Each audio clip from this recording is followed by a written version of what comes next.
Hi అండి. ఈరోజు అయితే నేను టిఫిన్ ఏం చేస్తున్నానంటే రెడీమేడ్ పరోటాలు చేస్తున్నానండి. ప్యాకెట్ వచ్చేసి మనకు బయట దొరుకుతుంది రెడీమేడ్ పరోటాలు అండి. చూడండి, రెడీమేడ్గానే ఉంటాయి, మనం తెచ్చుకుని కాల్చుకోవడమే.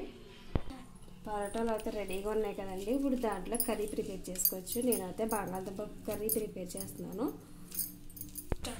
ఇలా చిన్న చిన్న ముక్కల కింద దులికిన చేసుకోవాలండి. ఇప్పుడు కర్రీ అయితే ఫ్రై కింద పెట్టేసుకుంటున్నాను నేను.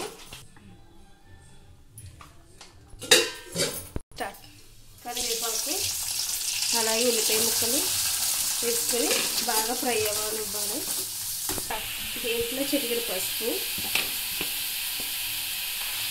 అలాగే ఉప్పు వేసుకుంటే ఉల్లిపాయ త్వరగా వేగుతుందండి. దీంట్లో కొంచెం ఆవాలు, కొద్దిగా జీలకర్ర వేసుకోవాలి. ఉప్పు అయితే బాగా వేగిపోయిందండి. ఇప్పుడు అయితే బంగాళదుంప వేసుకుంటున్నాను నేను. బంగాళదుంప వేసుకున్నాము. ఆల్రెడీ మనకి బంగాళదుంప ఉడికిపోయింది కాబట్టి పెద్ద కుక్ అవ్వక్కర్లేదు. ఇందులో కారం, ఇందులో ఉప్పు కారం అన్నీ వేస్తాను కదండి. మీకు కావాలంటే మసాలా కూడా వేసుకోవచ్చు. కర్రీ అయితే రెడీ అయిపోయింది. ఇప్పుడు పరోటా చూసుకుందాం. పెనం అయితే బాగా కాడింది కదండి. చూడండి, పరోటా మనకు అయితే ఇవి 9 పీసులు వస్తాయండి.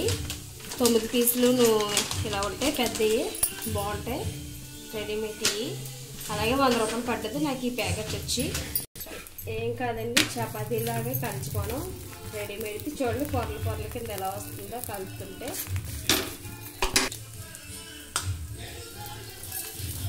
వచ్చినప్పుడు మనం ఇలా కొంచెం ఇలా చేసుకుంటే పొరల కింద విడుతుందండి పరోటా. చూడండి, ఇంట్లోనే ఈజీగా తయారు చేసుకునే పరోటా. అలాగే బంగాళదుంప కర్రీ చూడండి, చూసారు కదా పొరల కింద ఎలా ఉందో మనకు పరోటా అన్నది. బయట 50 రూపాయలు పెట్టి కొనుక్కునే కన్నా మనం ఇలా ప్యాకింగ్ చేసుకుని ఇంట్లో ఫ్యామిలీ అంతా తినచ్చండి. ఎలా ఉందో మీకు తప్పకుండా లైక్ చేసి సబ్స్క్రైబ్ చేయండి. Thank you friends.